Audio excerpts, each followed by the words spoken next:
Ito pre, di ba? Yes, well, kasi nakita na natin yung alam mo naman pag mga post-game analysis, nakikita mo sana si ganyan, sana si gano'n, pero hindi mo nakita yung hirap na ginawa ni Jordan Clarkson. Well, nakita ko lang kasi as a majority nung laro kasi siya pa yung nagdadala ng bola, no? So yung eagerness niya na to start strong, maipakita sa ating sampayan ng Pilipinas na kinuha niyo ako, bibigay ko lahat. Ang sa tingin ko parang napapagod niya na masyado yung sarili niya. It was nung bandang huli na nag-adjust si Coach Chotres na may tagadala ng bola. No? Actually, itong Italy nga, may tagadala na. Okay, yun yung napapansin ko, no. Ngayon, pag sinasabing kailangan team play kasi sa system din ng coach yan kung ano meron kang materials siguro dahil Jordan Clarkson is Jordan Clarkson, okay, can easily break his man, di ba, parang gano'n. Nagbibigay ka ng mga tamang mga system na mag-fit sa laro ng isang import mo, di ba? Nakita naman natin yung skills ni Jordan Clarkson, very wily, napakabilis, okay, slippery, okay. So hangga't maaari binibigyan na ng pagkakataon ni Coach Chotres hanggang sa napapagod din naman yung tao at siyempre tao rin yan napapagod, no. I remember yung sa game sa Dominican Republic, pare. Nagdalawang free throw, miss. Hindi naman sabay, dalawang 50%, 1 out of 2, 1 out of 2. Nakikita mo na yung pagod nandoon na kay Jordan Clarkson, no. So yung ang masasabi ko lang, kung nandiyan si Brownlee, di pa rin naman yung patakbo ni Coach Chotres. Depende sa material sa import, no. Hindi rin natin alam kung ano mangyayari. Okay, nakikita natin na si Brownlee is maganda na may nilaro during his stint with the Gilas. Pero hindi na natin alam against this tall, okay, systematic countries, no, na talagang matataas ang ranking sa atin This hindi na nakita, it's a very very tall order na manalo sa Dominican Republic and Italy.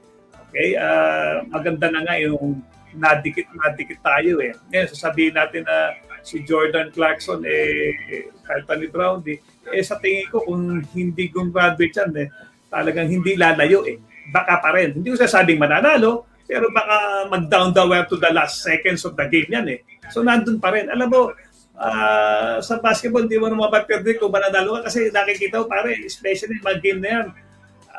Even yung napanood ko, I was there during the simula. Alam pa yung game ng Angola versus Italy, yung first game, bago yung Dominican Republic. Pare, last 4 minutes. Bago lumayo ang Italy. 5 minutes, gano'n. Pero yung layo yun, dahan-dahan pa. Naging palitan lang, lumalamang pa yung So, sa pagdating dyan, it's gonna be possession by possession. Paano yan patatagan ng dibdib kung anong klaseng player ka Ano ka ba? Meron ka ba nerve as cold as ice para talagang hindi ka na-preparation? Di ba? Doon yun Ito mga players sanay na sanay sa ganun. Alam nila na, sige, kahit na last second tayo magkatalo. Okay yan. Ganun ang laban yan So yung sinasabi ko na pagdating kay Jordan Clarkson na yun nga, alam mo, bisa kasi yun yung pinagsisimula mo ng kung gaganda yung laro mo pag maganda yung simula mo di ba? Natalo tayo simula, pero good game yun Okay? Good game talaga yun. Kaya lang, siyempre, I don't know, parang pinanghinaan sila ng nagloob doon sa actually, sorry, hindi naman pinanghinaan doon, kinapusan naman sila sa Angola. Actually, pare, we were leading by 11 points All of a sudden, hindi natin kung ano nangyari, di ba?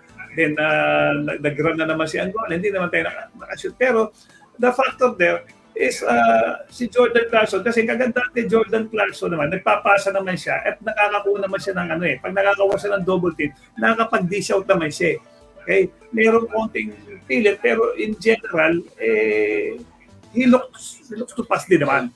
Okay, ang sinasabi nila kay Bradley, magiging team play, siguro, dahil hindi ganun ka si Brownlee sa one-on-one eh. Okay?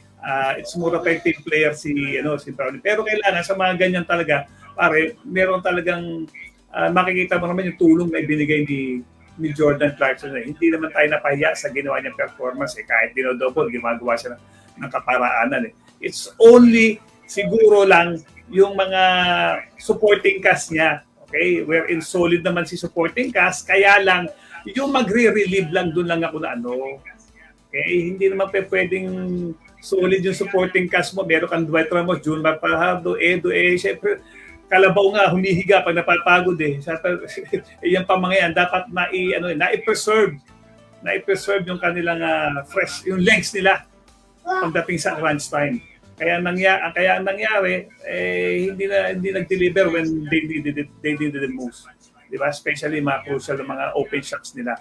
Yun. So tanong ng mga netizen, dapat si Brownlee, pwedeng tama rin kayo. Kaya lang, nasasabi lang minsan natin, dahil nakita na natin yung nangyari, hindi rin naman natin alam kung nandun talaga si Brownlee, baka nanalo or kaparehas na kay Pero may punto kayo, baka siguro baka nandun si Brownlee.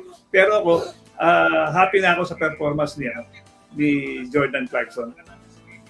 Ayun.